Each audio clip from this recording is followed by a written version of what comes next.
அனைத்து நல்லுள்ளங்களுக்கும் வணக்கம். நான் உங்கள் ரவிக்குமார். தினம் பல தகவல்களை பார்த்துட்ருக்கோம்.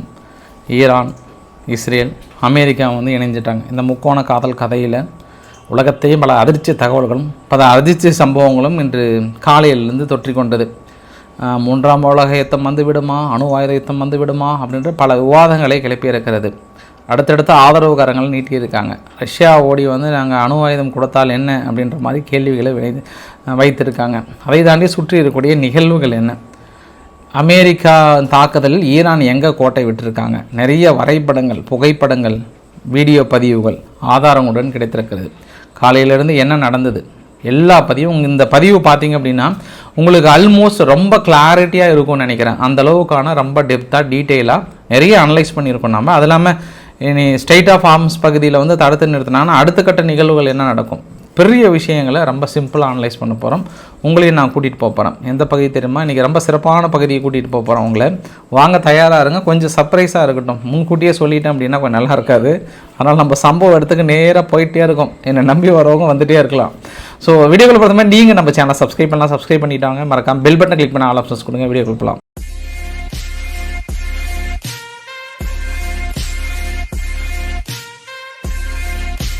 நம்ம முக்கியமான பதிவு பார்க்க போகிறதுக்கு முன்பு ஒரே ஒரு கேள்வி மட்டும் கேட்டு போயிடலாம். பாகிஸ்தான்கிட்ட, பாகிஸ்தான் கொஞ்சம் ஒரு 2 நாளைக்கு முன்பு இந்த பூ உலகில் பூ மலர்கின்ற சத்தம் அது ட்ரம்ப்பால் மட்டும்தான் முடியும் அப்படின்னு அவருக்கு ஒரு நோபல் பரிசு ஒரு பார்சல்ன்ற மாதிரி பயங்கரமாக ரெக்கமெண்ட் பண்ணிங்களே. இன்றைக்கி தனது கடுமையான கண்டனத்தையும் கொடுத்துருக்கீங்களே. அது கூட சேர்ந்து அவருக்கு நோபல் பரிசு கொடுக்கலாமா வேண்டாமான்ற ஒரு பதிவும் கொஞ்சம் போட்டு விட்டீங்கன்னா பாவம் ஏதோ என்னை போன்ற அப்பாவி மக்கள் தெரிந்து கொள்வார்கள் என்று நான் உங்களிடம் மிக சிரம் தாழ்ந்து உங்களுடன் ஒரு வேண்டுகோளை வைக்கிறேன். பாகிஸ்தான், அதற்கு மட்டும் என்னிடம் ஒரு பதிலை கூறி விடுங்கள். கொஞ்சம் தாழ்ந்த ஒரு ரெக்வஸ்ட்டை கேட்டுக்கிறேன். ஏன்னா இன்னைக்கு காலையிலேருந்து சம்பவம் அந்த அளவுக்கு இருக்கு இல்லையா, அதனால் நோபல் பரிசு கொடுத்துடலாமா அப்படின்றதையும் ஒன்று சொல்லிவிடுங்க. உங்களுடைய விருப்பமாக இருந்தாலும் நீங்களும் ஒரு கேள்வி கேட்டுக்கோங்க, அது சால சிறந்தது. சரி, மிக முக்கியமான பதிவுங்க. இன்றைக்கி அமெரிக்கா ரொம்ப டீட்டெயிலாக வெளியிட்டிருக்காங்க. அதாவது ஈரானை எப்படி ஏமாற்றியிருக்காங்க அப்படின்றதையும் சொல்லியிருக்காங்க. நான் இது சொல்கிறதுக்கு முன்பு இந்த ஆப்ரேஷன் பேர் மிட் நைட் ஹேமர்னு வச்சுருக்காங்க. ஆப்ரேஷன் மிட் நைட் ஹேமர் தான். என்ன நினச்சி பாருங்கள், இந்த தாக்குதல் பற்றி சொல்கிறதுக்கு முன்பு பல விமர்சனங்கள் ஒரு பக்கம் இருந்தாலும் பாதிப்புகள் ஏற்படுத்தலை அதையெல்லாம் தாண்டி எங்கேயோ இருக்கிற தள்ளி அமெரிக்கா அந்த கடைசியில் இருக்காங்க. ஓடி ஈரான் என்ற நாட்டுக்குள்ளார துல்லியமாக அப்படியே ஒரு சென்டிமீட்டர் கூட மிஸ் பண்ணாமல் ஒரு தாக்குதலை நிகழ்த்திட்டு மறுபடியும் அங்கே போயிருக்காங்க. ஈரானால் தாக்குதல் நிகழ்ந்ததை கூட கண்டுபிடிக்க முடியல. Note this point your honour. அவங்களால இப்படி ஒரு தாக்குதல் நிகழ்ந்துச்சா இல்லையான்னு கூட தெரியல. அதுக்கப்புறம் போயிட்டு ட்ரம்ப் அவர்கள் தனது ட்விட்டை போட்டதுக்கப்புறம் தான் அவங்க அப்பயும் ஈரானோட அரசு குறிப்பு வெளியிடலை. அதுக்கப்புறம் தான் ஊடகங்களே போயிட்டு கன்ஃபார்ம் பண்ணுறாங்க. அது ட்விட்டு போட்டதுக்கப்புறம் தான் எங்கே என்ன ஏதுன்னு சொல்லிட்டு அவசர அவசரமாக ஓடி பார்க்குறாங்கன்னா எங்கே கோட்டை விட்டது. ஏன்னா இந்த ஆப்ரேஷன் மிட் நைட் ஹேமர் ஒரு புகைப்படம் வருது. நான் உங்களுக்கு டீட்டெயிலாக சொல்கிறேன். நான் இதை ரொம்ப டீட்டெயிலாக வெளியிடும்போது ஒரு விஷயத்தையும் சொல்லியிருந்தாங்க. நாங்கள் ரொம்ப கிளாரிட்டியாக ஈரானுடைய வான்பரப்பு மொத்தமாக எங்கள் கண்ட்ரோலுக்கு எடுத்திருந்தோம். எங்கள் கண்ட்ரோலுக்கு அப்படின்னா நாங்கள் உள்ளே நுழையிறது தெரியாமல் வெளியே வர்றது தெரியாமல் எதுவுமே எந்த ஒரு சிறு எதிர்ப்பும் இல்லாமல் கம்ப்ளீட்டாக எங்ககிட்ட சரண்டர் ஆகிருக்கிறாங்க. இது எங்களால் மட்டும்தான் முடியும். இந்த அளவுக்கு அவங்கள ஹேக் பண்ணி ஒன்றுமே இல்லாமல் பண்ணிட்டோம் அப்படின்றத ரொம்ப எருமாப்புடன்னு அமெரிக்கா இந்த இடத்துல சொல்லும்போது நீங்கள் தாக்கல் நிகழ்த்தினதோ எதுவுமே ஒரு சின்ன எதிர்ப்பு கூட தெரிவிக்கலை அப்படின்றத ஈரான் இந்த இடத்துல உணர்ந்திருப்பாங்கன்னு நினைக்கிறேன் நான். ஏன்னா இந்த அளவுக்கு டெப்த்தாக சொல்கிறேன் அப்படின்னா அவங்க ஈரான் மட்டும் இல்லை, ஒட்டுமொத்த பத்திரிகைகள் எல்லாத்தினுடைய இமேஜினேஷனையும் தாண்டி ஒரு தாக்கலை நிகழ்த்தியிருக்காங்க. நீங்கள் இந்த வரைபடத்தை பார்க்குறீங்க இல்லையா, ஆக்சுவலாக ஒரு ஏரோ மார்க் போட்டிருக்கா. ஒயிட் மேன் ஏர்ஃபோர்ஸ் பேஸ் இருக்கு இல்லையா, இங்கிருந்து கிளம்பி நார்த் அட்லாண்டிக் ஓஷன் மத்திய தரைக்கடல் பகுதியில் வழியாக இஸ்ரேலை கடந்து சிரியாவுக்கு மேலே இருந்து இந்த தாக்குதலை நிகழ்த்தியிருக்காங்க. கீழே இருந்து நீர்மூழ்கி கப்பலில் இருந்து இந்த தாக்குதலை நிகழ்த்தியிருக்காங்க. ஸோ 3 பகுதி ஃபர்டோ, நட்டான்ஸ், இஸ்ஃபஹான், இந்த 3 தாக்குதலை நிகழ்த்தியிருக்காங்க. அதில் அவங்களுடைய B2 ஸ்ட்ராட்டஜிக் பாம்பர்ஸ் கிட்டத்தட்ட 7 வருது. இந்த 7 ஸ்ட்ராட்டஜிக் பாம்பர்ஸுக்கு முன்கூட்டியே ஃபஸ்ட்டு 2ம் பின்னாடி 2 அனுப்புகிறாங்க. அது எல்லாமே அவங்க பாதுகாப்புக்காக தொடர்ந்து அனுப்பியிருக்காங்க. மொத்தம் 14 MOP குண்டுகளை வந்து பயன்படுத்தியிருக்காங்க. இந்த 14 குண்டுகளில் ஒவ்வொன்றுக்கும் அப்ராக்சிமேட்டாக ஃபஸ்ட்டு 2 பயன்படுத்தியிருக்காங்க. அப்புறம் நீர்மூழ்கி கப்பலிருந்து ஒவ்வொரு அட்டாக் வந்து அங்கேருந்து கொடுத்துருக்காங்க. ஸோ இது அங்கே இருக்கக்கூடிய நிகழ்வுகள். அப்ராக்சிமேட்டாக ஒரு இடத்துக்கும் அவங்க 4 பக்கம் வந்து யூஸ் பண்ணியிருக்காங்க. 4 அப்படின்னாலும் கிட்டத்தட்ட 12, மீதி ஒரு சில இடத்துல 2 வந்து கொஞ்சம் எக்ஸ்ட்ரா வந்து போட்டிருக்காங்கன்றது தெரியுது. ஈரான் என்ன நினச்சிருப்பாங்க, ஒட்டுமொத்த உலக பத்திரிகைகளும் என்ன நினச்சிது அப்படின்னா, முதல்ல உங்களுக்கு ஒரு பிளைனாக ஒரு வரைபடம் காட்டுறேன். அமெரிக்காவிலிருந்து இவங்க இந்த பக்கம் ஆஸ்திரேலியா வழியாக ஃபஸ்ட்டு ஒரு group of B2 strategic bombers வந்து ஒரு 7 பக்கம் இந்த பக்கம் வந்ததுங்க. நான் கூட உங்ககிட்ட அதுதான் சொல்லியிருந்தேன். ஹவாய் பக்கம் வந்திருக்கு, ஹவாயிலேருந்து குவாம்லேருந்து டியாஜோ கார்சியா, அதுக்கப்புறம் ஈரான் கிட்ட வர்றதுக்கு வாய்ப்புகள் இருக்குதுன்னு நினச்சிட்டு இருந்தோம். ஆனால் வந்தது 18 மணி நேரம் தொடர்ந்து பறந்துகிட்டே இருந்தது. நோட் பண்ணுங்கள் எவ்வளோ நேரம், 18 மணி நேரம் தொடர்ந்து பறந்துகிட்டே இருந்தது. இந்த பக்கம் ஒரு டீமையும் சைலண்ட்டாக மொத்த பத்திரிகைகள் மொத்த GPS எல்லாத்தையும் இந்த பக்கம் திருப்பிட்டு அப்படியே அவங்க நேர் ஆப்போசிட்டில் அந்த பக்கம் தாக்குதல் நிகழ்த்தியிருக்காங்க. உங்களுக்கு இந்த வரைபடத்தை பார்த்தா தெரியும். இந்த வரைபடத்தில் சிரியாவிலிருந்து பச்சை கலர் இருக்குது பார்த்தியா, இது வந்து 3 நிலைகளை வந்து குறி வைத்திருக்காங்க. கீழே இருந்து நீல கலர் இருக்குல்ல, இது எல்லாம் நீர்மூழ்கி கப்பலிருந்து தாக்கல் நிகழ்த்தியிருக்காங்க. ஸோ நட்டான்ஸாக இருக்கட்டும், குவாம் பகுதிகளாக இருக்கட்டும், இல்லை மேலே இருக்கக்கூடிய பகுதிகளாக இருக்கட்டும், இந்த 3 இடத்துல வந்து தாக்குதல் நிகழ்த்தியிருக்காங்க. அதாவது இந்த புகைப்படத்தை பெரிய அளவுக்கு பார்த்துருப்பீங்க. என்னப்பா 2 ஹோல்ஸை போட்டிருக்காங்க, 2 ஹோல்ஸ் வந்து பெருசாக முன்னாடி இருக்கிற டனலும் வெளியேற டனலும் 2ம் பெருசாக பாதிப்புலாம் இல்லை.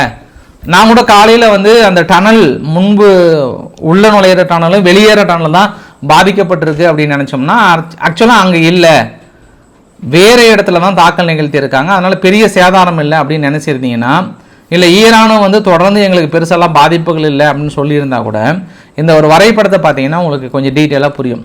மெயின் டனல் என்ட்ரன்ஸ் வந்து இருக்கா, ஒரு வடிவத்தில் போட்டு அதுதான் உள்ளே வரக்கூடிய பகுதி. அப்புறம் அந்த பக்கம் பார்த்தீங்கன்னா ஆக்சிலரி டனல் என்ட்ரன்ஸ் இருக்குது, பிளாஸ்ட் ட்ராப் இருக்குது, அது உள்ளே போய் வர மாதிரி. ஆக்சுவலாக அந்த சென்ட்ரிஃபியூகல் இருக்கக்கூடிய ரொம்ப முக்கியமான பகுதி என்னென்னா இங்கே தான் இந்த சைட் வேன்டிலேஷன் ஸ்வாப்ட் இருக்குல்ல, இந்த இடத்துல ஒன்றும், அப்புறம் கீழே ஒன்றும் பாருங்கள் சென்ட்ரிஃபியூகல் கேஸ்கேட் மெயின் ஹால் இருக்குல்ல, அது பக்கத்துல தான் இவங்க தாக்கல் நிகழ்த்தியிருக்காங்க. ஸோ எக்ஸாக்ட் அதுதான் நான் சொல்கிறேன். நான் எங்கிருந்தோ ஒரு மூலையில் ஏதோ ஒரு மூலையிலிருந்து எக்ஸாக்டாக உங்களுடைய வேண்டிலேஷன் இருக்கக்கூடிய பகுதி, உங்களுடைய சென்டர் பகுதி, சென்ட்ரிஃபியூல் இருக்கக்கூடிய பகுதியை மற்ற எல்லா பகுதியும் விட்டுருங்க, ரொம்ப கிளியராக நுணுக்கமாக கொஞ்சம் கூட பேசுறது தட்டாமல் கரெக்டாக சென்டரில் தாக்கல் நிகழ்த்தியிருக்காங்க. இது ஈரான் எந்த இடத்துல ரெகுலைஸ் பண்ணியிருப்பாங்கன்னா மேபி IAEA இந்த துல்லிய தகவல்களை கொடுத்துருக்கலாம். அது ஏற்கனவே கிராசி அவர்கள் வந்து சொல்லிட்டாங்க, அது அந்த அளவுக்கு வந்து துல்லிய தகவல்கள் அவங்க கொடுத்துருக்கலாம்னு. ஆனாலும் யார் எந்த தகவல் கொடுத்தாலும் அங்கே தாக்கல் நடத்த போகிறாங்கன்னு தெரிஞ்சும் அங்கே நீங்கள் வான்தடுப்பு சாதனங்கள்லாம் மேபி பொருத்தி அது முன்கூட்டியே தெரியுதில்லை. ஏன்னா ஒரு வாரத்துக்கு முன்பே அவங்க தாக்கல் நிகழ்த்த போகிறாங்க, ஏதாவது ஒன்று வச்சு இடைமறுத்து தாக்கல் நடத்தியிருக்கலான் போது இந்த ஒரு ஹைரிஸ்க் மிஷனை மிகப்பெரிய அளவுக்கு சக்ஸஸ் பண்ணதில்லை. ஈரான் இந்த அளவுக்கு எங்ககிட்ட சரண்டர் ஆகும் நாங்கள் எதிர்பார்க்கல அப்படின்ற மாதிரி வந்து சொல்லியிருந்தாங்க. இன்னொரு வார்த்தையும் சொல்லியிருக்காங்க. பீட்டர் எக்ஸத் அவர்கள், அவர் தான் இந்த ஒட்டுமொத்த அமெரிக்க இராணுவத்தினுடைய தலைமை பொறுப்பில் இருக்கிறவர். அவர் என்ன சொன்னார்னா, இந்த 3 அணுசக்தி நிலையங்கள் மீது எங்கள் போர் விமானங்கள் துல்லிய தாக்கல் நிகழ்த்தியிருக்கிறது, இது ஒரு நம்ப முடியாத மிகப்பெரிய ஒரு வெற்றி. நாங்கள் அந்த இராணுவத்தினோ இல்லை அந்த நாட்டு மக்களையோ நாங்கள் தாக்கவில்லை. என்னது, அந்த இராணுவத்தையோ நாட்டு மக்களையோ தாக்கவில்லை, எங்களுடைய இலக்கு ஒன்லி அணு உலைகள் மட்டும்தான் அப்படின்றத சொல்கிறாங்க.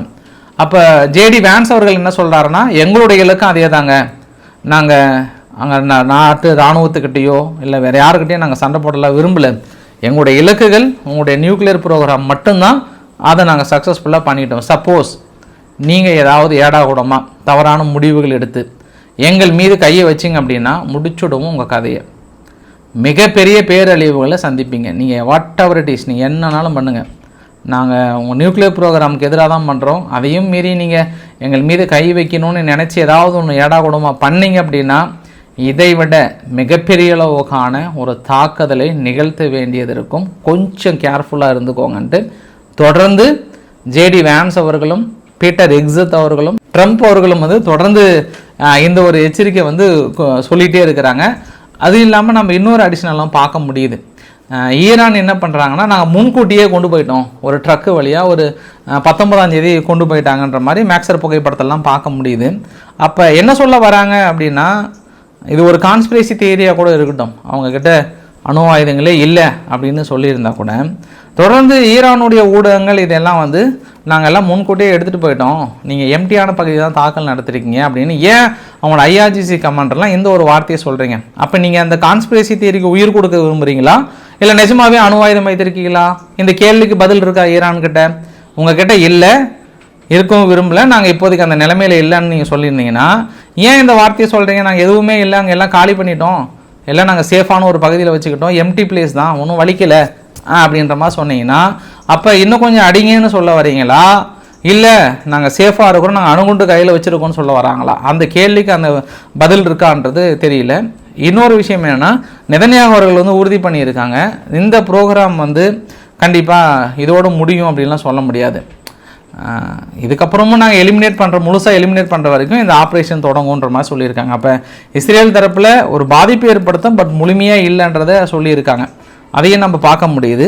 இப்போ ஈரான் என்ன ஒரு பெரிய ஒரு ப்ரெஸ்டீஜியஸ் இஷ்யூ அப்படின்னா, அவங்களுடைய வான்பரப்புக்குள்ளே நுழைஞ்சு இந்த தாக்கல் நிகழ்த்தினது யாரை கேட்டு எப்படி இந்த தாக்கல் நிகழ்த்தினாங்க, இது சர்வதேச விதிகளுக்கு முரணானது, சர்வதேச சட்டங்களை மதிக்காமல் இன்டர்நேஷனல் லாவை கொஞ்சம் கூட ஃபாலோ பண்ணாமல் நிகழ்த்தியாக தான் தனது கண்டனங்களையும் தனது எதிர்ப்புகளையும் மிகப்பெரிய அளவுக்கு தெரிவித்திருக்கிறார்கள். நேற்று நடந்த ஆப்ரேஷனில் மிகப்பெரிய ஒரு ஹைலைட் என்ன தெரியுங்களா? அவ்வளோ பரபரப்பான சமயம், பதிலுக்கு இவங்க இஸ்ரேல் மீது தாக்கல் நடத்த போகிறாங்க, எல்லாரும் வான்பரப்பு மூடிட்டாங்க. அப்போது ஒரு சம்பவம் நடக்குதுங்க, வேர்ல்டுலே இதுதான் ஃபஸ்ட்டு நினைக்கிறேன். அதாவது துபாயிலிருந்து மின்ஸ்க், எங்கள் பெலாரஸில் இருக்கக்கூடிய தலைநகர் மின்ஸ்க் இருக்குல்ல, அங்கே ஒரு விமானம் பயணிகளை சுமந்து சென்றிருக்கிறது. எல்லாரும் படபடப்பாயிட்டுப்பாங்க, எப்படி இவங்க எதை வச்சு இவங்க டேக் ஆஃப் ஆகி போனாங்க அப்படின்னு தெரியல.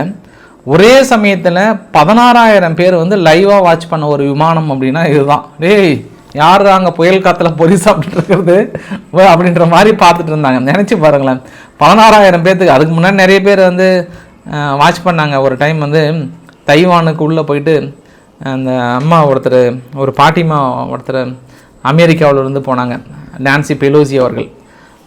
சீனா பயங்கரமாக எதிர்ப்பு தெரிவித்தாங்க, நீங்கள் தைவானுக்குள்ளே காலடி வச்சிங்கன்னா முடிச்சிடுவோம் கதையை அப்படின்ற மாதிரிலாம் கடுமையான கண்டனம் தெரிவித்தாங்க. அப்பயே நான்சி பெலோசி அவர்கள் போய் இறங்கினாங்க. அப்போ தான் உலகத்திலே அதிகமான பேர் வாட்ச் பண்ண ஒரு விமானம், லட்சக்கணக்கிலலாம் ஃபுல்லாக 10 lakh அளவுக்குலாம் போச்சு, அந்தளவுக்கு இருந்தது. பட் ஆனால் இது ஒரே சமயத்தில் 16,000 பேர்த்துக்கு மேலே வந்து புருவத்தை உயர்த்திருக்கிறது யாரும் இப்போ அங்கே புயல் காற்றுல பொறி சாப்பிட்றதுன்ற மாதிரி இருந்தது. அமெரிக்காவுக்கு எதிரானவர்கள், குறிப்பாக ட்ரம்ப் அவர்களுக்கு எதிரான ஜான் போல்டன் அவர்கள் கூட ட்ரம்ப்போட ஆதரவுக்கு வரவேற்பு தெரிவித்திருக்கிறார்கள். ட்ரம்ப் அவர்களுக்கு மிகப்பெரிய அளவுக்கு அங்கே இஸ்ரேலில் பெரிய அளவுக்கு பேனர்லாம் வைத்திருக்காங்க, பார்க்க முடியுது. ஸோ அவருக்கான ஆதரவுக்காரங்கள் இஸ்ரேலும், இந்த பக்கம் எதிர்ப்புக்காரங்கள் பெரிய அளவுக்கு எதிர்ப்புகளும் கண்டனங்களும் இருக்கிறது. உடனடியாக ஈரானுக்கு கோவம் வந்து என்ன பண்ணாங்க, இந்த பதிவுகள், பெரும்பாலான பதிவுகள் உங்ககிட்ட நான் எதில் ஷேர் பண்ணியிருந்தேன், ஆர்கே சேனலில் வீடியோ பதிவோடு ஷேர் பண்ணியிருந்தேன். இஸ்ரேல் எந்த அளவுக்கான இழப்புகளை வந்து சந்தித்திருந்தாங்க அப்படின்றதையும் நம்மளால் பார்க்க முடிந்தது. பெரிய அளவுக்கான இழப்புகள் சந்தித்திருக்காங்க. இது வரைக்கும் இஸ்ரேல் தரப்பில் 25 பேரும், பட் ஈரான் தரப்பில் 430 பேரும் வந்து இருந்ததாக கிளைம் பண்ணியிருக்காங்க. இதில் என்ன ஒரு பெரிய ஒரு விஷயம் அப்படின்னா, இப்போ இஸ்ரேல் வந்து ஈரான் மீது தாக்க நிகழ்த்தினாங்கன்னா ரொம்ப கிளாரிட்டியாக எவிடன்ஸோட அவங்க எல்லாமே வீடியோ பதிவாக ரெக்கார்ட் பண்ணி தான் வெளியிடுறாங்க. ஆனால் இது வரைக்கும் ஈரானால் ஏன் பண்ண முடியல, ஒரு சின்ன விஷயம் கூட பண்ண முடியல. அதாவது அட்லீஸ்ட் ஒரு கூகுள் மேப்பை எடுத்தாவது இந்தந்த இடத்துல நாங்கள் தாக்கல் நடத்தினோம், இந்தந்த இடத்துல இழப்புகள் வந்திருக்குன்னு இது வரைக்கும் ஈரான் சொல்லியிருக்கான்னா சொல்லலை. இது ரொம்ப இவ்வளோ பெரிய இஸ்ரேல் குட்டி நாடு, நீங்கள் அவங்களோட கம்பேர் பண்ணும்போது இவ்வளோ பெரிய நாடு, அது இல்லாமல் உங்கள் இராணுவ வீரர்கள் எல்லாமே அதிகமாக இருக்கீங்க. அப்படி இருக்கும்போது ஒரு இராணுவ ப்ரெசன்டேஷன்னா ஒவ்வொரு நானும் தனது தாக்கல் நடத்தினதுக்கப்புறம் ஒரு ப்ரெசன்டேஷன் கொடுப்பாங்க. அந்த மாதிரி எதுவுமே இல்லாமல் பொதுவாக ஒரு வீடியோ ஒன்று வெளியிட்டுறீங்க, அதாவது சர்ன்னு போகுது, உடனே இந்த பக்கம் பெரிய பாதிப்புகள் அப்படின்றாங்க. இதில் ஈரானுடைய ஆதரவாளர்களுக்கு ஒரு வருத்தம் என்னென்னா, நீங்கள் அங்கே இஸ்ரேலுக்கு மட்டும் பெரிய அளவுக்கு ஆதாரமாக கொடுக்குறீங்க, இங்கே ஆதாரமாக கொடுக்கறது இல்லைன்னா அங்கே இருக்கக்கூடிய மக்கள் ஏதோ வீடியோ பதிவாக எடுத்து போகிறதுனால கிடைக்குது. அதுவும் கிடைக்கலன்னா ஈரான் நடத்தினாங்களா இல்லையான்றதே கேள்விக்குறி வந்துடும். ஸோ இந்த இடத்துல ஐஆர்ஜிசியோட இராணுவத்தை வந்து இன்னும் கொஞ்சம் அவங்க டெவலப் பண்ணுவேன். அட்லீஸ்ட் ஒரு அவங்க ஆஃபீஸில் ஒரு 3D அனிமேஷன் கூட பண்ணுற அளவுக்கு ஆள் இல்லையா? இல்லை தாக்கல் நடத்துறது எப்படின்னு கூட எக்ஸ்பிளைன் பண்ணுறதுக்கு ஆள் இல்லையோ அப்படின்ற ஒரு கேள்வி இந்த இடத்துல விளைந்திருக்கிறது. அது ஈரான் ராணுவம் தான் பதில் சொல்ல வேண்டும். நீங்கள் தொடர்ந்து ஈரானுடைய பதிவுகளை குறைத்து காட்டுறீங்கன்னு கேட்குற உங்களுக்கும் இந்த பதில் அடங்கும்னு நினைக்கிறேன். நான் அவங்களுடைய ராணுவமே பெருசாக எக்ஸ்பிளைன் பண்ணுறதில்ல அப்படின்றத நான் உங்ககிட்ட அடிஷ்னலாக சொல்ல விரும்புகிறேன். ஏன்னா இதுக்கு முன்பு நம்ம இந்தியா பாகிஸ்தான் பிரச்சனையில் பார்த்துருக்கோம். பாகிஸ்தான் இதே மாதிரி தான் ஒரு கூகுள் மேப் எடுத்துன்னு வந்து ஒரு பட்டாசு மாதிரி போட்டுக்கிட்டு எங்கெங்கெல்லாம் பண்ணோம் அப்படின்னாங்க. அட்லீஸ்ட் அதையாவது இவங்க காட்டணும். அது கூட இல்லை, அதையாவது வெளியிடணும். இப்போ IRGCக்குன்னு தனி வெப்சைட்டோ இல்லை தனி எக்ஸ்தலமோ ஏதாவது ஒன்று வெளியிடுறாங்களான்னு எதுவுமே இல்லை. தாக்குதல் அவ்வளோதான். 18வது வேவ் 19வது வேவ் அப்படின்றாங்க. ஆனால் அவங்க வெற்றி பெறுறாங்க, தாக்கல் இலக்காகப்படுகிறது, எல்லாம் ஓகே தான். பட் டெவலப் ஆகணும்.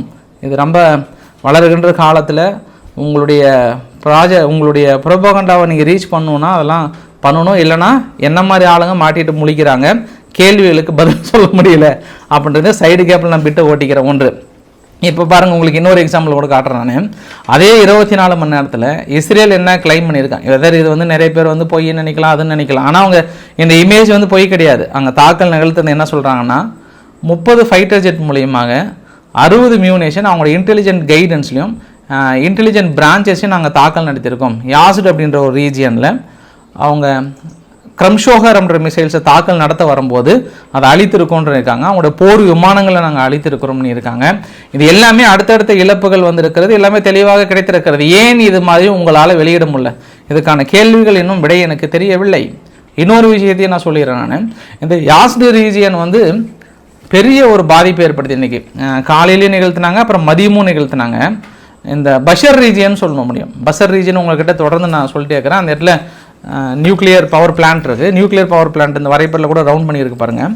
அந்த பக்கத்தில் திடீர்னு ஒரு வெடி விபத்து, டமார்னு பயங்கர வெடி விபத்து, அப்படி வெடித்து செதுறுது பயங்கரமாக, அப்படி புகை மண்டலமாக இருக்குது. கொஞ்சம் பயந்துட்டாங்க அந்த இடத்துல, ரேடியேஷன் மாதிரி வந்து விடுமான்ற மாதிரிலாம் கொஞ்சம் இருந்தது. பட் அந்தளவுக்கு இல்லை, கொஞ்சம் சேஃபாக தான் இருக்குது. பட் ஆனால் கொஞ்சம் பாதிப்புகள் இந்த தரப்புகள் வந்து ஏற்படுத்தியிருக்காங்கன்றதையும் நம்ம சொல்ல முடியுது. இப்போ நினச்சி பாருங்களேன், ஊடகங்கள் எல்லாமே அங்கே மட்டும் கவர் பண்ணி அந்த சப்போஸ் இஸ்ரேல் எல்லா வீடியோவும் முடக்கியிருந்தாங்க அப்படின்னாங்கன்னா இவங்க ஈரான் எப்படி சொல்லியிருப்பாங்க அப்படின்றதான் எனக்கு இந்த இடத்துல ஒரு கேள்வியாக இருந்தது. அதை தாண்டி சம்மந்தமே இல்லாமல் யூகேவுடைய பிரதமர் ஸ்டார்மர் அவர்கள் இருக்கிறார் இல்லையா, அவர் வந்து என்ன கேட்குறாருன்னா, இதுக்கப்புறம் நீங்கள் அமெரிக்காவை அடிச்சிங்க அப்படின்னா அது நேட்டோ நாடுகள் மீது விழுந்த அடி, அப்புறம் ஒட்டுமொத்த நேட்டோ நாடுகளும் சேர்ந்து ஈரானும் பொழந்து கட்டிடுவோம், ஞாபகம் வச்சுக்கோட்டாங்க. அவ்வளோதான், நேட்டோ வில் பி என்ட்ரி த பார் முடிஞ்சின்ட்டார். அப்போ இதே கேள்வியை வந்து இன்னொரு விடயம் வந்தது அப்படின்னா, அப்போ துருக்கி அவங்க ஆதரவாக ஆயுதங்கள்லாம் கொடுத்து இப்படி வந்தாங்கன்னா அப்போ நேட்டோ நாடுகள் ஆதரவளிக்குது அப்படின்னு நம்ம எடுத்துக்கலாமா? அல்லது ஸ்டார்மர் அவர்கள் பதிலளிப்பாரான்னு எனக்கு தெரியல. அதுக்கு பதில்கள் துருக்கி தான் சொல்லணும். யூரோப்பியனுடைய நேஷனல் ஒருத்தரை வந்து வெஸ்டர்ன் ஈரானில் கைது பண்ணியிருக்காங்க. சதி திட்டம் தீட்டுதல், உளவு வேலை பார்ப்பது, இந்த மாதிரியான வேலைகளில் தொடர்ந்து கைது பண்ணிகிட்டு இருக்காங்க. தொடர்ந்து ஹெஸ்போலானே வருது பாருங்கள், ஹமாஸை சேர்ந்த ஹமாஸ்ன்னு வருது. என்னங்க ஃப்ளோவில் நிறைய மிஸ் ஆகுது. அவங்க மொசாத்தை சேர்ந்த நபர்கள் வந்து நிறைய கைது பண்ணிகிட்டு இருக்காங்க அப்படின்னு சொல்கிறாங்க. ஹெஸ்போலா என்ன சொல்லிட்டாங்கன்னா, நாங்கள் இப்போது இன்னுமே நாங்கள் முழுமையான இந்த யுத்தத்தில் எதுலையும் நான் பங்கு பெறவில்லை. ஈரானே அவங்கக்கிட்ட அதுக்கான டேலண்ட் இருக்குது. இது முழுமையாக இஸ்ரேலையும் சரி அமெரிக்காவும் சரி 2 பேரையும் வெளுத்தெடுப்பதற்கான திறமை யார்கிட்ட இருக்குது? ஈரானிடம் இருக்கிறது. அதனால் அவங்க வெற்றி பெறுவார்கள். இப்போது நாங்கள் தள்ளி நின்று வேடிக்கை பார்க்குறோம், ஏன்னா நாங்கள் குட் பாய்ஸாகவே இருக்கோம், ஒன்றும் பிரச்சனை இல்லைன்னு சொல்லியிருக்காங்க இப்போதைக்கு ஹெஸ்புல்லா. ஏன்னா அவங்களுக்கு ஆயுதங்கள் வந்து சேரணும்ல. லெபனானில் ஈரானுடைய விமானங்கள் வந்து இறங்க முடியாது, அங்கே சிரியா வழியாகவும் ஆயுதங்கள் கொண்டு வர முடியாது. அவங்களாம் பெரிய அளவுக்கு ப்ரொடக்ஷனாக அவங்களுடைய மெயின் இது கட் பண்ணதுனால அவங்க கொஞ்சம் யோசனை பண்ணுறாங்கன்றதை இன்னொன்று பார்க்க முடியுது. அதே மீறி கொண்டு வந்தாங்கன்னா இஸ்ரேல் அழிச்சிடுறாங்க. அதனால் ஒரு செக் பாயிண்ட் இருக்குது. இப்போ கல்ஃப் பகுதியில் பக்ரைனும் குவைத்தும் என்ன சொல்லிட்டாங்கன்னா, மக்களே பெரும்பாலும் ஒர்க் ஃப்ரம் ஹோம் இருங்க, வீட்டை விட்டு வெளியே வராதிங்க, 70% மக்கள் பெரும்பாலும் வீட்டில் இருங்க, தேவையில்லாமல் பயணத்தெல்லாம் தவிருங்க, ஏன்னா எப்போனாலும் நம்ம அமெரிக்க நிலைகள் மீது தாக்கல் நடத்தப்படலான்ற ஒரு எச்சரிக்கையை வந்து கொடுத்துருக்காங்க பக்ரைனும் குவைத்தும். நான் காலையில் சொன்ன அதே பதிவு தான். பக்ரைன்லையும் குவைத்தில் இருக்கக்கூடிய நிலைகள் மீது தாக்கல் நடத்தும் பட்சத்தில் அது மிஸ் ஆகிட்டு வேறு எங்கேயாவது போயிட்டு விழுந்தது தான் அப்படின்னா இந்த இடத்துல மிடில் ஈஸ்ட்டுக்குள்ளாரே பெரிய பிளவுகள் வந்துடும். அதை எப்படி அவங்க ஹேண்டில் பண்ணுறாங்க, இல்லை வெறும் கண்டனங்களை மட்டும் தெரிவித்து மிரட்டல்களை மட்டும் விடுத்து விட்டு அமெரிக்கா மீது தாக்கல் நடத்தாமல் ஒதுங்க போகிறார்களா, இல்லை நிச்சயம் தாக்கல் நிகழ்த்த போகிறாங்களா அப்படின்றது த பாலிஸ் ஆன் ஈரான் கோர்ட்ன்றாங்கல்ல, அந்த மாதிரி அவங்க இனி டொக்க வைக்கிறாங்களா இல்லை 6 அடிக்கிறாங்களா அப்படின்றது இனி ஈரான் கையில் தான் இருக்குது. ஆனால் கோபத்தை இஸ்ரேல் மீது வெளிப்படுத்துகிறாங்க, இன்னும் அமெரிக்கா மீது வெளிப்படுத்துகிறாங்களான்னு தெரியல. ஆனால் காமேனி அவர்கள் நீங்கள் வெளிப்படுத்தி தான் ஆகணும், முடிஞ்சிங்க கதையன்றாரு. அடிச்சிங்கன்னா அமெரிக்கா காலி ஆகணும் அப்படின்னு எதிர்பார்க்குறாரு. பட் அந்தளவுக்கு அமெரிக்காவை காலி பண்ண முடியுமா அப்படின்றது இங்கே இருக்கக்கூடிய நிலைகள் மீது கை வைக்கலாம். ஆனால் அவங்க சொல்லிட்டாங்க அமெரிக்கா. இன்னொன்று சொல்கிறேன், நான் இதையும் சொல்லணும்னு தோணுச்சு எனக்கு. அமெரிக்கா தயார் நிலையில் இருக்காங்க, இதை விட மும்மடங்கு ஆயுதங்களை அடுக்கி வச்சுருக்காங்க. இது ஒரு சாம்பிள், ஒரு ட்ரையல் எடுக்கிறாங்க, ஒரு தூண்டில் போட்டிருக்காங்க. இப்போ அந்த தூண்டிலில் வந்து ஈரான் மாட்டுச்சு அப்படின்னா இன்னும் அடுத்த குண்டு வந்து மிகப்பெரிய அளவுக்கு போட போகிறாங்க. இல்லை அப்படின்னா ஒதுங்கி நிற்பாங்க. இஸ்ரேல் மறுபடியும் இஸ்ரேல்ன்ற பாருங்க, இஸ்ரேல் வந்து மறுபடியும் அமெரிக்கா உள்ளே வர வைக்கிறதுக்கு ட்ரை பண்ணுவாங்க. ஸோ அதான் சொன்னேன், கோர்ட் அங்கே இருக்குது. ஒரு சின்ன சீண்டல், சின்ன அளவுக்கான தாக்கல்னாலும் சேகரித்த குண்டுகள் அவளும் தயாராக இருக்குது. இது வந்து அப்படி இப்படி நான் சொல்ல விரும்பலை, ஏன்னா நடந்த நிகழ்வுகளை பார்க்கும்போது அப்படி தான் தோணுது. ஃபுல்லாக மிடில் ஈஸ்டில் அந்த அளவுக்கான ஆயுத குடோன்களை அடுக்கி வச்சுருக்காங்க ஃபுல்லாக. அது ஈரான் சப்போஸ் வந்து இஸ்ரேல் மாதிரி ஏதாவது தாக்கல் நடத்தி ஒரு சில இழப்புகள் சந்திச்சிட்டாங்கன்னா 2 நாளில் பெரிய இழப்புகளை சந்திப்பாங்க ஈரான். அது எப்படி நான் உனக்கு சொல்கிறேன்னு எனக்கு தெரியல. பட் நான் என்ன சொல்ல வரேன் அப்படின்றது நீங்கள் புரிஞ்சிருப்பீங்கன்னு நினைக்கிறேன். நான் அந்த அளவுக்கான இழப்புகளை ஈரான் சந்திக்கும். அதற்கும் தயார் நிலையில் தான் அமெரிக்கா இருக்கிறது. தூண்டியில் போட்டிருக்காங்க. நீ சொன்னபடி நடந்துக்கிறாங்களா அப்படின்றது தான் அங்கே இருக்குது. அடுத்த இன்னொரு விஷயம் என்னென்னா, எமினி ஹவுதிகள் வேணால் உள்ளே வராங்க. உங்ககிட்ட இன்னொரு கேள்வி இந்த இடத்துல இருக்கலாம். எமினி ஹவுதிகளை கிட்ட பெரிய அளவுக்கு தோற்றுருக்காங்களே அமெரிக்கா, அவங்களுடைய இதை வந்து டவுன் பண்ண முடியலையே அப்படின்னா, எமினி ஹவுதிகள் சின்னது, அதையே உங்களால் டவுன் பண்ண முடியலன்னா, பட் ஈரான் வந்து தெஹ்ரானை அடித்தாவே, தெஹ்ரானை பாதி கட்டிடங்கள் இது பண்ணாவே பொருளாதார ரீதியாக அடி வாங்கிடும். ஈரான்லாம் வளருகின்ற நாடு, இவங்களுக்கு அது பிரச்சனை கிடையாது. அதனால் அந்த பொருளாதார ரீதியாக அடி வாங்கிச்சுன்னா அது ரொம்ப ரிஸ்க் ஆகிடும். பட் இங்கே ஓரளவுக்கு கண்ட்ரோலடாக இருக்கும். ஆனால் அங்கே பொருளாதார ரீதியாக அடி வாங்கி மற்ற பிரச்சனை வந்ததுன்னா ஆட்சி மாற்றங்களுக்கான ட்ரை வரும். அதனால் அது கொஞ்சம் ரிஸ்க்காக அமைஞ்சிடும் ஈரானுக்கு. அதனால் என்ன எடுக்கிறாங்கன்னு பார்க்கலாம் நம்ம. பட் ஆனால் எமினி ஹவுதிகள் அவங்கக்கிட்டே ஆயுதங்கள் எல்லாமே இருக்குது. இனி நாங்கள் கம்ப்ளீட்டாக நாங்கள் வாரில் இறங்க போகிறோன்ற மாதிரி வந்து சொல்லியிருக்காங்க. பட் ஒரு சில ஊடகங்கள் என்ன சொல்கிறாங்கன்னா, இந்த வாரை ஈரான் வந்து 2லேருந்து 6 மாதம் வரைக்கும் இழுக்கலாம்னு நினைக்கிறாங்கன்றாங்க. பட் ஈரான் தாங்குமா பொருளாதார ரீதியாக? இஸ்ரேல் தாங்கலன்றது வேறு. ஏற்கனவே பல பொருளாதார சந்திச்சு 6 மாதம் வரைக்கும் ஈரான் தாங்குமா அப்படின்றது இன்னொரு ஆங்கிலையும் பார்க்கணும். இது வந்து ஈரான் வெளியிட்டதா செய்தி குறிப்புனா இல்லை, இவங்களே கேட்குறான் மேக்ரான் சேனல்கள் யாரோ ஒருத்தர் வந்து வெளியிட்டிருக்காங்க. ஏதோ ஃபார் நியூஸ்ன்னு போட்டு வெளியிட்டிருக்காங்க. அதையும் நம்ம நோட் பண்ணணும். ஏன் அப்படின்னா, இன்னும் என்ன பண்ணிட்டாங்க, ஸ்ட்ரெயிட் ஆஃப் ஆர்ம்ஸ் பகுதி இல்லை, அந்த ஆர்ம்ஸ் பகுதியை வந்து ஃபுல்லாக காலையிலே ஜாம் பண்ணிட்டாங்க. ஜிபிஎஸ் ஜாம் பண்ணதுனால நிறைய ஷிப் வந்து இன்றைக்கி தடுமாறிட்டு இருந்தது. தடுமாறினதில் அப்புறம் அவங்க அமைச்சரவை ஒப்புதலில் ஸ்ட்ரெயிட் ஆஃப் ஆர்ம்ஸ் பகுதியை வந்து ஒட்டுமொத்தமாக க்ளோஸ் பண்ணிடலான்றாங்க. இந்த வரைபடத்தில் பார்த்தீங்கன்னா அந்த எந்த எண்டும் எந்த கப்பலும் போகக்கூடாதுன்ற மாதிரி இந்த பக்கம் எமினி ஹவுதிகளும் அந்த பக்கம் இவங்க ஈரானும் பிடிச்சி வச்சுக்கிட்டாங்க. இந்த ஸ்ட்ரெயிட் ஆஃப் ஆர்ம்ஸ் பகுதின்றது 1972 அப்புறம் இப்போ வந்து கேன்சல் பண்ணுறாங்க. ஒரு நாளைக்கு 20 மில்லியன் பேரல் ஆயில் வந்து இந்த பக்கம் தான் அந்த பக்கம் கொண்டு போகிறாங்க.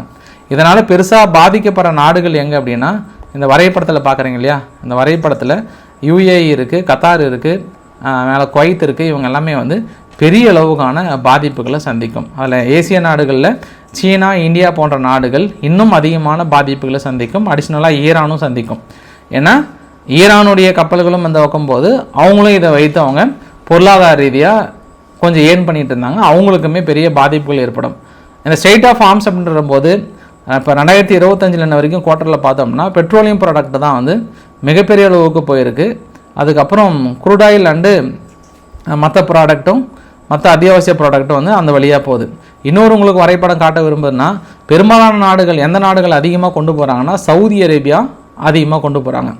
அடுத்தது UAE, Iraq, Kuwait, Qatar, Iran பாருங்கள் மேலே டாப்பில் இருக்குது. எந்த நாடுகள் பெரிய அளவுக்கு பலன் அடையுது அப்படின்னா, அமெரிக்கா வந்து ரொம்ப குறைவாக தான் இருக்குது, சிவப்பு கலரில் இருக்கிறது. அடுத்து யூரோப் பாருங்கள், அந்த பச்சை கலரில் இருக்கிறது. பட் அவங்க எல்லாம் கம்மி தான். ஏசிய நாடுகள் பாருங்கள் கீழே, அதர் ஏசிய நாடு ஜப்பான், சவுத் கொரியா, இந்தியா, சீனா பெருசாக வந்து லாக் ஆக போகுது. அதனால் இது வந்து அமெரிக்காவை பழி வாங்குறேன்னு நினச்சி எடுத்தாங்கன்னா அடுத்த கீழே இன்னும் கொஞ்சம் நம்ம தெளிவாக பார்க்க முடியுது. அதில் ஆயில் டேங்கர் அதிகமாக போகுது, அதுக்கப்புறம் எல்பிஜி டேங்கர் அதுக்கு அடுத்தது. அப்புறம் எல்பிஜி டேங்கர்லே 2 வகையாக பிரிக்கிறாங்க. அப்புறம் கண்டெய்னர் ஷிப்பு, பல்க் கேரியர்லாம் வந்து அதிகமாக போகுது. அதனால் ஈரான் வந்து கொஞ்சம் இன்னுமே ஐதுல்லா அலி காமேனி அவர்கள் சைன் பண்ணிட்டாங்கன்னு ஒரு சிலர் சொல்கிறாங்க, ஒரு சிலர் இல்லைன்னு சொல்கிறாங்க. அமெரிக்கா பாதிக்காது, ஐரோப்பா பாதிக்கிறது, இந்தியா பாதிக்கிறது, மற்ற நாடுகள் பாதிக்கிறது. இருந்தாலும் அந்த ஸ்ட்ரெயிட் ஆஃப் ஹார்மஸ் பகுதியை வந்து தடுத்தாங்கன்னா கடுமையான விளைவுகளை சந்திக்க நேருவாங்க. அது அவங்களுக்கு அவங்களே சூசைட் பண்ணதுக்கு சமம், அதாவது பொருளாதார ரீதியாக அப்படின்றது ஒரு எச்சரிக்கை கொடுத்துருக்காங்க. ஏன்னா ஏசியன் நாடுகள் வந்து இது எப்படி பார்க்குறாங்கன்னு தெரியல. அதேமாரி பர்டிகுலராக ஒன்று மட்டும் தடுத்துட்டு ஒரு சில பாட்டு தடுத்துட்டு இன்னொரு பாட்டை வந்து வெளியிட்டாங்கன்னா அதுவும் பிரச்சனை. யாருக்கு எப்படியோ அங்கே ஒரு ஆள் சந்தோஷமாக இருக்காங்க, இன்னொரு ஆள் ரொம்ப வருத்தத்தில் இருக்காங்க. ரஷ்யா வந்து இவங்க விலை ஏற ஒன்று இதை தடுக்கிறாங்க அப்படின்னு ஒன்று இன்றைக்கி போயிட்டு ரஷ்யாவை பார்க்குறாரு. யார் ஆராய்ச்சி அவர்கள் யாரை பார்க்குறாரு, அங்கே ரஷ்யாவை பார்த்து சொல்லியிருப்பாங்க, வாங்க ஒரு போடுப்போ ஒரு தடைன்ற மாதிரி கூட சொல்லறதுக்கு வாய்ப்பு இருக்குது. ஏன்னா நாளைக்கே பாருங்கள் குரூடாயில் எவ்வளோ ஏறப்போ தெரில. இப்போ $73 பக்கம் இருக்குது, நாளைக்கு 80 பக்கமே ஏறுன்றாங்க. அந்த அளவுக்கு ஏன்னா பெரிய பாதிப்பு. ஒட்டுமொத்த உலகத்தினுடைய ஏற்றுமதியில் 20% அங்கே போகுது. என்ன பண்ண முடியும்? இல்லை ஐரோப்பா நாடுகள் தலைலாம் துண்டை போட்டுக்கிட்டாங்க. இப்போ அவங்க வேறு வழியே இல்லை. இந்த தடை மட்டும் வந்ததுன்னு வச்சுக்கோங்களேன், ரஷ்யா கிட்ட ஐயா என்னை ஏதோ ஒன்று பண்ணுங்க, நீங்களாச்சு உக்ரைனாச்சு, நீங்களாச்சு ஜெலன்ஸ்கி ஆச்சு, கொண்டு போவாங்க அந்த பக்கம் நீங்க. ஒரே ஒரு மாதம் உள்ள ஒரு 25 நாள் சோழியை முடிச்சாங்கன்னா போதும், அங்கே ரஷ்யா கிட்ட ஐரோப்பா சரண்டர் ஆகிடும், நீண்டு சரண்டர் ஆகிடும். அப்போ ஈரான் வந்து அமெரிக்கா சரண்டர் ஆகும் இங்கெல்லாம் ஆகும்னு நினச்சாங்கன்னா அந்த பக்கம் காய் நகருது. இந்த பக்கம் எந்த அளவுக்கு இருக்குன்றது நம்ம பொறுத்திருந்து பார்க்க வேண்டிய ஒரு சமயம். பட் பொறுத்திருந்து பார்க்கலாம். நிகழ்வுகள் வேறு விதமாக இருக்கிறது. இனி நடக்கக்கூடிய சம்பவங்களான இஸ்ரேலுக்கு ஏதாவது பாதிப்புகளா அப்படின்னா இந்த எல்லா நாடுகளும் சேர்ந்து இஸ்ரேலுக்கு ப்ரெஷர் கொடுப்பாங்க ஈரான் அப்படின்னு நினைக்கிறாங்க. அந்த ப்ரெஷர்லாம் ஏற்கனவே கொடுத்துருக்காங்க இஸ்ரேலுக்கு. அந்த ப்ரெஷர்லாம் தாண்டி தான் அங்கே தாக்க நிகழ்த்திட்டு இருக்காங்க. இதனால் இந்த ஸ்ட்ரெயிட் ஆஃப் ஹார்மஸ் பகுதியை தடை விதிக்கிறதுனால இஸ்ரேலுக்கு எந்த பாதிப்புகளும் இல்லைன்னு சொல்ல முடியாது, இருக்குது. அது என்னன்றது உங்களுக்கு 4 டெஸ்ட்டில் சொல்கிறேன் நான். ஸோ பிடிச்சிருந்தால் லைக் பண்ணுங்கள், ஃப்ரெண்ட்ஸுக்கு ஷேர் பண்ணுங்கள், சப்ஸ்கிரைப் பண்ணுங்கள். ரவிக்குமார் சோமச்சல். நன்றி, வணக்கம்.